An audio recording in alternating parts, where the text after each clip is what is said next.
Kematian Putri Diana memang sudah lama berlalu, namun namanya masih disebut-sebut karena kematiannya juga masih diratapi oleh banyak orang, terutama karena banyak kejanggalan di dalamnya.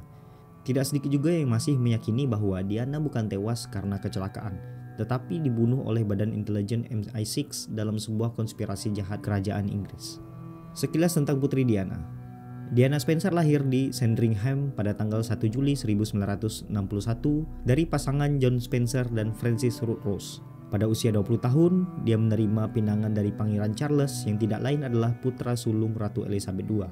Dan dari pernikahannya, Putri Diana yang bergelar Princess of Wales dan Pangeran Charles mendapatkan 2 putra, yaitu Pangeran William dan Pangeran Harry. Sosok Diana ini sangat disukai oleh publik Inggris karena Putri Diana memang berbeda dengan putri-putri lainnya. Meskipun seorang putri, ia tidak jarang melabrak protokoler istana. Misalnya, dia biasa membawa putra-putranya itu membaur dengan masyarakat Inggris, kemudian mengajari mereka budaya mengantri sampai dimasukkan ke sekolah umum. Dan juga Putri Diana ini menjadi ikon fashion karena pakaian yang dikenakannya setiap kali menjadi perhatian dan menuai pujian. Dalam bidang kemanusiaan, sosok Diana ini telah menjelma bak malaikat.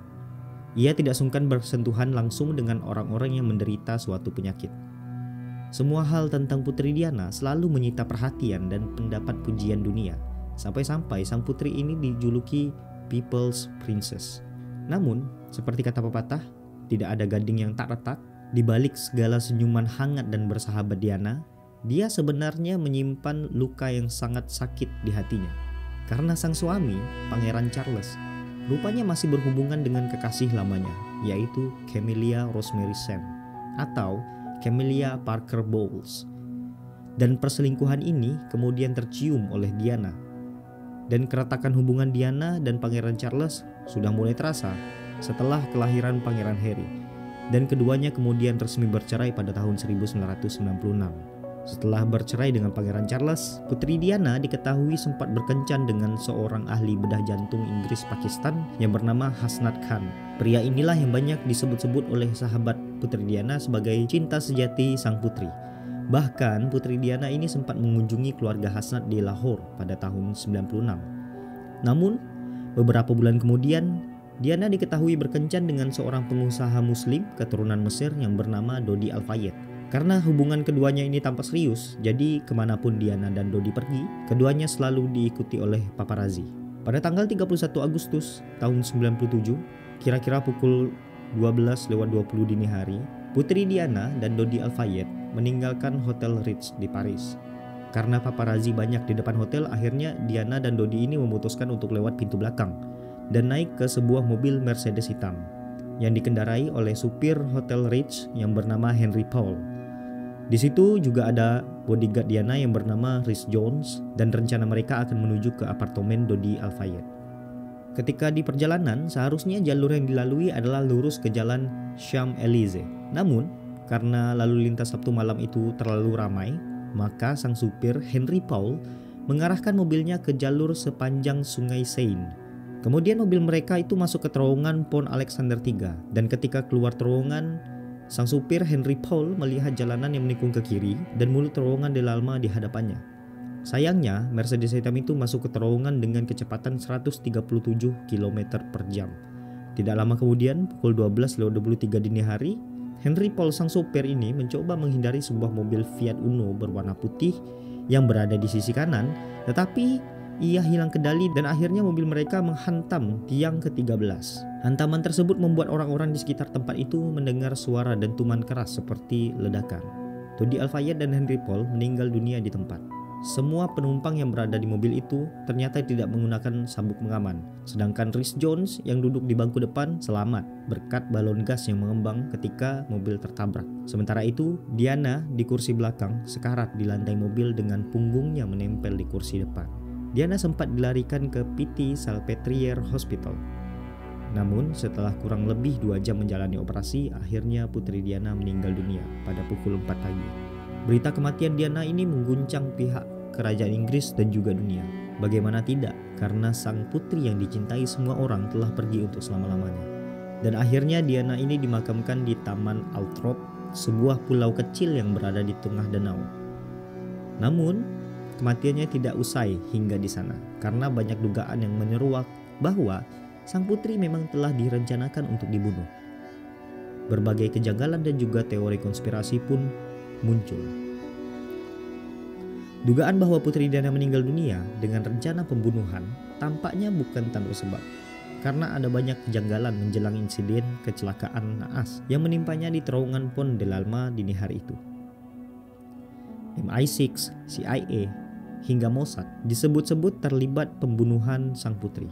Bahkan ayah Dodi Al-Fayed yang bernama Mohammed Al-Fayed, pengusaha Inggris keturunan Mesir yang juga pemilik toko mewah Harrods ini, mempercayai bahwa ada campur tangan badan rahasia dalam kematian Diana dan putranya. Bahkan dalam beberapa kali wawancara, dirinya terang-terangan menunjuk sang supir naas, Henry Paul, sebenarnya adalah mata-mata intelijen. Di sisi lain, Richard Tomlinson, seorang mantan agen MI6, dalam sebuah wawancara pada tahun 2008, pernah mengungkapkan bahwa Henry Paul adalah informan MI6. Ada sejumlah uang besar yang tersimpan di 15 rekening berbeda milik Henry Paul. Dan dia juga menyatakan bahwa sebenarnya Intel Inggris ini telah memantau Putri Diana sejak lama. Dan menurutnya pula, pembunuhan Putri Diana dengan dalih kecelakaan mobil dilakukan dengan menyorotkan lampu terang yang menyilaukan.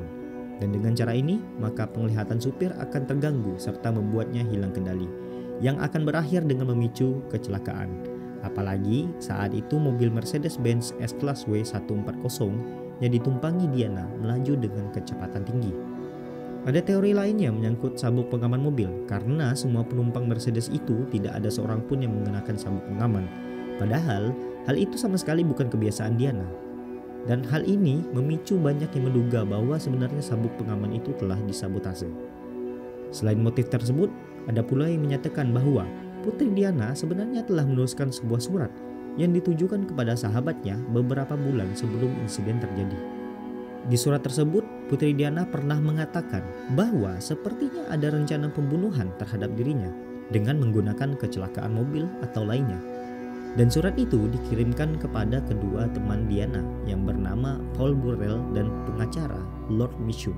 Surat itu sendiri telah diserahkan kepada penyidik, namun kemudian tidak diketahui lagi di mana keberadaan surat tersebut. Motif lain yang tak kalah kontroversial adalah Diana sebenarnya memiliki sebuah buku yang berisikan rahasia memalukan anggota kerajaan Inggris. Karena itu, pihak istana takut kalau isi buku itu sampai keluar ke publik. Dan desas-desus yang beredar mengatakan bahwa dengan buku itulah Diana dapat leluasa bertemu dengan kedua putranya. Sampai saat ini, buku itu diduga masih disimpan oleh sahabat Diana. Penyelidikan besar-besaran pun dilakukan untuk mengungkap fakta di balik kematian Lady Di. Sebuah mobil Fiat Uno yang bergesekan dengan mobil Diana sebelum terjadi kecelakaan juga sempat diselidiki. Ternyata mobil itu teridentifikasi milik James Andanson, seorang paparazzi Prancis. Namun, menurut Al-Fayed, Andanson adalah agen MI6 yang terlibat pembunuhan Diana dan Dodi. Pada tahun 2000, Andanson ditemukan tewas di dalam mobilnya terbakar, dan polisi mengatakan bahwa itu merupakan bunuh diri. Namun keluarga Andanson ini tidak mempercayainya karena pada proses autopsi ditemukan lubang di pelipis kiri Andanson. Kejanggalan demi kejanggalan juga didapati penyidik, seperti misalnya mengapa 17 CCTV di sepanjang rute yang dilewati Diana di malam itu mati dan tidak berfungsi. Kejanggalan kedua, lamanya bantuan yang datang saat kecelakaan. Bayangkan aja, Putri Diana harus berjuang menahan rasa sakitnya selama lebih dari 1 jam sebelum dibawa ambulans. Mobil ambulans itu juga lama baru sampai ke rumah sakit. Putri Diana meninggal pukul 4 pagi setelah sebelumnya mendapatkan pertolongan medis dan operasi selama 2 jam. Berarti Putri Diana baru sampai ke rumah sakit pukul 2. Sementara kecelakaan terjadi pukul 12:23 atau setengah 1 malam. Ada jeda waktu 1,5 jam yang terbuang untuk membantu menyelamatkan nyawanya. Bahkan seorang petugas medis mengatakan bahwa seandainya Putri Diana lebih cepat dibawa ke rumah sakit, dirinya mungkin masih dapat tertolong. Kejanggalan lainnya adalah jasad Diana diawetkan dengan pembalseman tak lama setelah dirinya dinyatakan meninggal dunia. Pembalseman ini juga menggunakan cairan yang tidak memungkinkan bagi jasad untuk diotopsi. Menurut ayah Dodi Al-Fayed, Putri Diana sebenarnya tengah hamil pada saat itu. Menurut pria itu, pembalseman dilakukan untuk menutupi fakta bahwa Diana sebenarnya tengah mengandung cucunya. Tidak kurang dari 18 bulan penyelidikan dilakukan. dan baru berakhir pada tahun 1999. Hasil dari investigasi kemudian dituangkan ke dalam laporan setebal lebih dari 800 halaman. Berdasarkan hasil penyelidikan, polisi berkesimpulan bahwa kecelakaan mobil Mercedes hitam yang ditumpangi Diana, Dodi Al-Fayed, Henry Paul, dan Rhys Jones adalah murni kecelakaan yang diakibatkan karena supir mobil, Henry Paul, tengah mabuk ketika itu. Karena dari hasil penyelidikan ditemukan kadar alkohol dalam darah Henry Paul yang mencapai 3 kali lipat melebihi standar di Prancis. Pihak istana Inggris, terutama dua putra Diana, yaitu Pangeran William dan Pangeran Harry, menerima hasil penyelidikan itu. Sementara itu, sebagian publik sepertinya masih menduga bahwa memang ada misteri di balik kematian sang lady.